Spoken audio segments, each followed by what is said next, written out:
Welcome to rSlash Choosingbeggars, where someone's looking for free rent for an extra smelly roommate.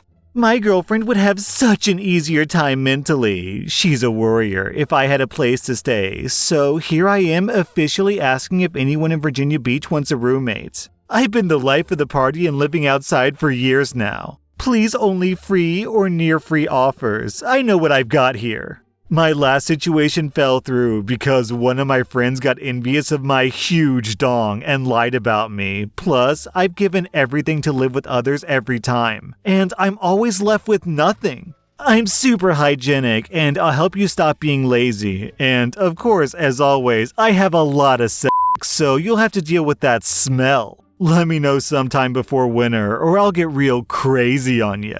Heart emoji, sunglasses, smiling emoji.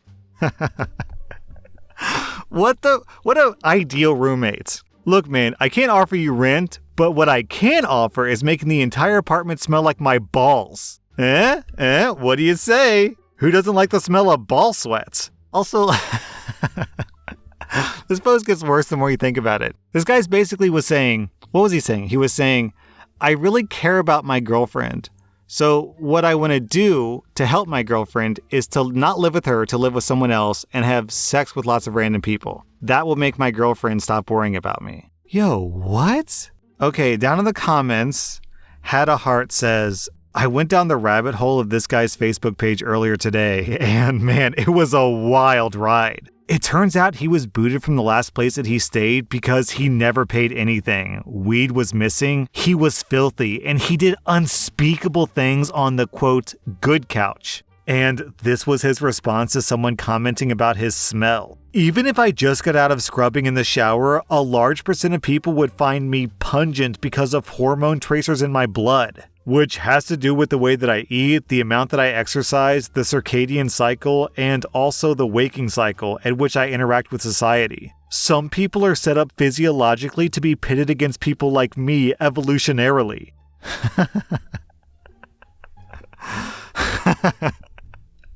Well, what did I even read? This guy's like, no, that's not ball sweat that you smell. That's blood tracers in my DNA that just makes me stink naturally, even after I freshly showered. It's a blessing and a curse. Our next Reddit post is from Deleted. I started working with kids when I was 11 years old in many different capacities. Daycare centers, preschool classrooms, pre-K classrooms, Sunday school classrooms, and a home daycare. When I was 17 years old, a mom of an absolute brat of a 6-year-old asked me if I would babysit her for a few days. I said no because summer had just hit and I was dying to go to SeaWorld. Also because I just didn't want to watch her little brats. Apparently, there was more going on than what the mom said because the kid's dad, who was serving overseas in the military, called my dad and they talked man to man. He said that his wife was at the end of her rope with their out-of-control daughter, and they wanted to put her up for adoption. He said that this was his baby girl, and he didn't want to lose her.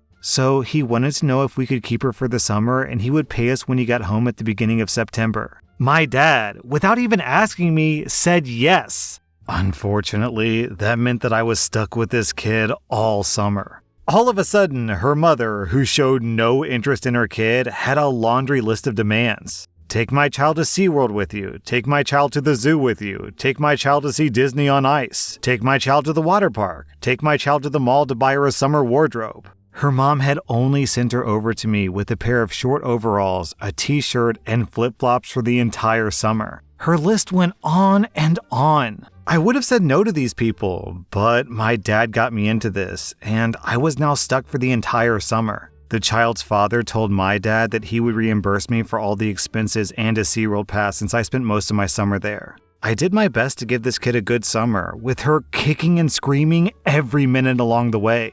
I took her everywhere, to the water park, the mall, the children's museum. My dad bought her a complete summer wardrobe and then a back-to-school wardrobe because she literally had no clothes at our house. We even had her behaving by the end of the summer, which was huge for this particular kid. I remember the turning point for her was one night I went and told my dad that I had been trying to get her to help clean up for half an hour and she was refusing. It was just a large bin of colored pencils that she had dumped out. I reluctantly cleaned them up alone because she wouldn't help and I wanted to get to bed. I got them all picked up, and she screamed that she wasn't going to bid and threw the bin against the wall, and the colored pencils dumped everywhere. So my dad walks over to her, and she's wearing her short overalls, and she just picks her up by the back of her overalls and sets her down in the timeout chair. That scared the stuffing out of her, and she behaved for the rest of the summer. Summer ended, and her dad came back from overseas. He came to pick her up, and he was impressed by how well behaved she was because this kid was literally a monster to everyone before that summer. He then tells my dad how his wife cheated on him and was pregnant with another man's child, and that he can't afford to pay us for watching her. We didn't get a single cent for watching her the entire summer. I was pissed because I turned down many legitimate jobs because of that kid. The dad acted like it was no big deal and thanked us for saving his angel from a foster home. I don't know, that sounds fishy. What does the wife cheating have to do with him not having any money? It doesn't. He just didn't want to pay. I kind of had sympathy for the guy at first because I was thinking, he's overseas fighting in a war or something, and his wife is meanwhile not raising the kid and threatening to give it off to foster care or something. But come on, man, pay your workers. Our next Reddit post is from user. I donated a bicycle to a well-known charity. I did it anonymously, but it had a sticker for my business on the bottom of it. I got an angry call saying that I sold them the wrong size bike. I was shocked because it would be bad customer service to sell someone the wrong sized bike. I asked them for a description of the bicycle, and based on their description, I couldn't remember selling one like that. I asked them to read off a number from the receipt so I could look it up, and the lady told me that she can't find the receipt anymore. Suddenly, it clicked. I asked her, "Did you buy the bicycle or did you get it for free as a donation?" "Oh, yeah, I got it from a charity program. Can I return it for money?" "No, you can bring it back here and I'll exchange it for a larger bicycle for your kid." "I'd rather return it for the money." "Well, you could sell it on your own or donate it to someone that it would fit." "That's ridiculous." And she hung up on me. Selling IKEA sofa. "Hi, is this still available?" "Hi, yes it is." "What are the dark spots on the couch?" As you can see in the description, these are small spots where my cat scratched the threading. It's very minor, but it pulled out some black threads. Interesting with the black threads. Instead of selling it, do you want me to help get rid of it for you? Yeah, that'd be great. I prefer the $80 in cash, and then you can get rid of it for me. That's not what I meant. If you're willing to give it to me for no cost, I could come and move it for you. I'm sorry, but I believe that would be theft. It costs $90 to steal the couch. All right.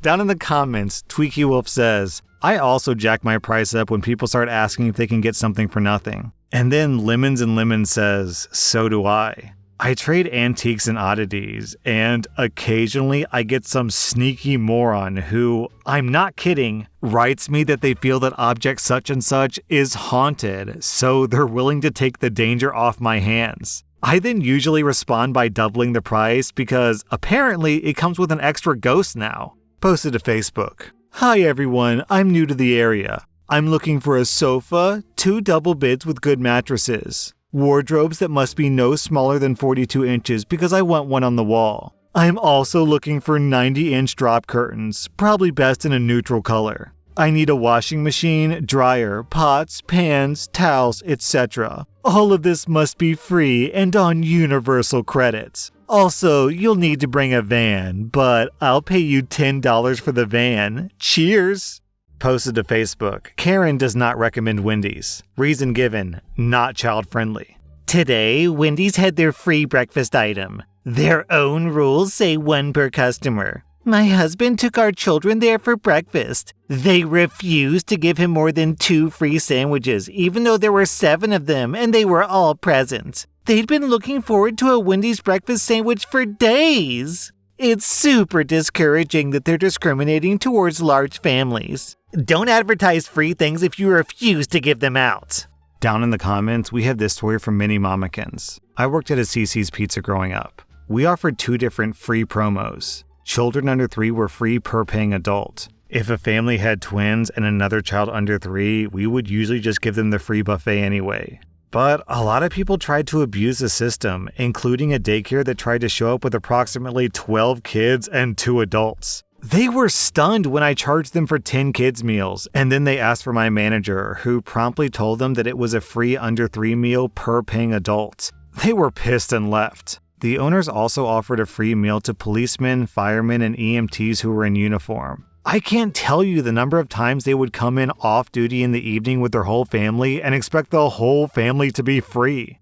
I'll be in London soon. I posted a few days ago inquiring about someone hosting me for the week. I'm leaving tomorrow for London, and I need someone to offer me a spare room in their home ASAP. Home-cooked breakfast and dinner included, and you must have a car and be able to drive me around the city. I'm able to pay £50 for the week. Please message me with details.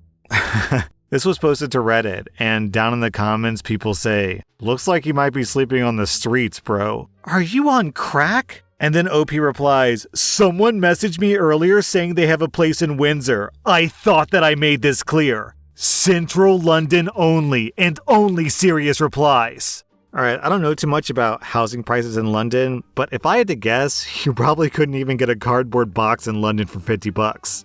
This next post comes from someone's Tinder profile. Profession, artist. About me. I'm just looking for a man here that's between 1.8 meters and 1.87 meters tall. For all my American viewers out there, 1.8 meters is 5'9", so I'm guessing 5'9" to 6 feet, thereabouts. Who has a great physique, has nice straight white teeth, good hair, is vegan, has a bachelor and master's degree, is kind, humble, easygoing, assertive, chivalrous, romantic, down-to-earth, straightforward, can tell great stories, is outgoing, and also loves solitude. Has an entrepreneurial mindset, is decisive, empathic, and cool-headed, is a single heterosexual and loves intimacy and great passionate hugging. Doesn't have any allergies or kids. Damn, you can't even have allergies nowadays to date? Imagine being a hot, tall, rich, single, sexy, romantic man, but then swiping on this woman because you can't eat peanut butter. Posted to Facebook. I want to be upfront with everyone. I just had 2 employees quit today without explanation. So, if you know anyone looking for work, let me know and please be patient with us here at Blank Sandwich Company as we roll with the punches of this last-minute development. If anyone can volunteer until I can find new staff, I would be eternally grateful and even give you a sandwich. Alright, I think I'm starting to get a sense of why those 2 employees quit without explanation. Maybe it's because you try to pay people in sandwiches instead of money. That was r/choosingbeggars, and if you like this content, check out my podcast where I publish the exact same episodes. Also, hit that subscribe button because I put out new Reddit videos every single day.